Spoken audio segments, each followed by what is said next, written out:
צהריים טובים לכולם. אני לא מבין למה מתלוננים על החום. יום נעים היום.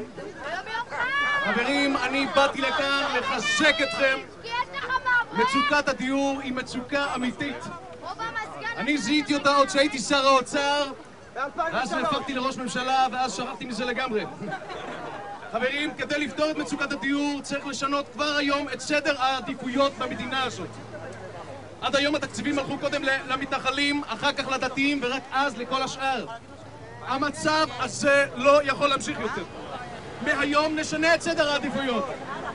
התקציבים ילכו קודם כל לחרדים, אחר כך למתנחלים ואז לכל השאר. זה הסדר שצריך להיות. כל הכבוד שבאת.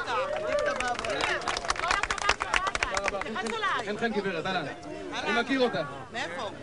א', ב', ג', לא, מה השם? אנחנו... מה זה? את כל המייסה? בבקשה. אתה שומע? לא, רגע. תתייחס אליי דקה, בגלל שאני... אני כבר חושב עלייך, מאמי. אתה לא מתייחס אליי. כל הזמן, רק אליי.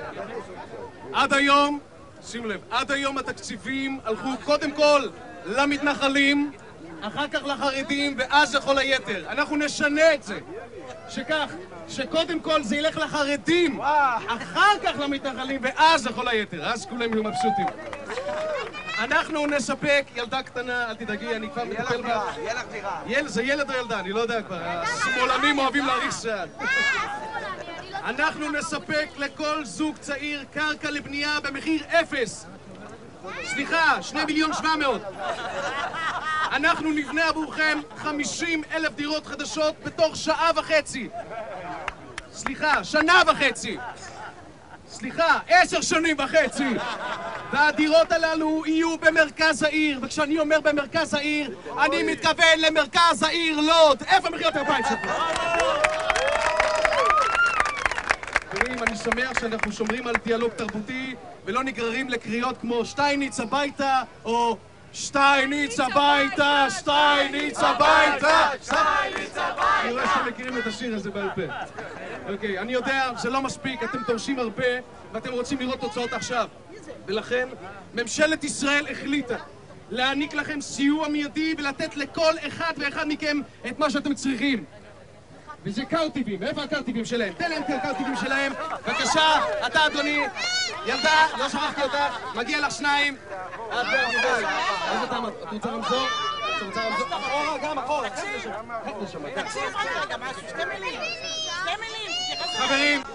חברים, אני לא רוצה להפריע לכם במסיבה הזאת, באמת. 2 מילים רק, בבקשה. 3 אני אתן לך, לא 2. אני גם מתחלף. חברים, לסיום, אני מאוד שמחתי להגיע לכאן, באמת, אני באמת מתחבר למצוקה שלכם. איזה מליקה? זה המיקרופון? אתה תחזיק, תודה רבה. לא, זה לא, זה אמיתי. חברים, לסיום, אני מאוד שמחתי להגיע לכאן, אני באמת מתחבר למצוקה שלכם. אני אפילו למדתי את השפה המגניבה הזאת שלכם שהמצאתם. תרשו לי רגע לדבר אליכם בשפתכם ולומר לכם, אני מוחא לכם כפיים, אני לא חופר, ואני מבטיח לטפל בכם בסוף היום. לא לדאוג, גם לך גברת וגם לך, אני אדאג לכם. תודה רבה. יאללה, תפעיל את המזגן, תפעיל את המזגן באוטו. תפעיל את המזגן באוטו, גברת, באמת, חם פה ופתר אותי. גברת, אני מטפל בה.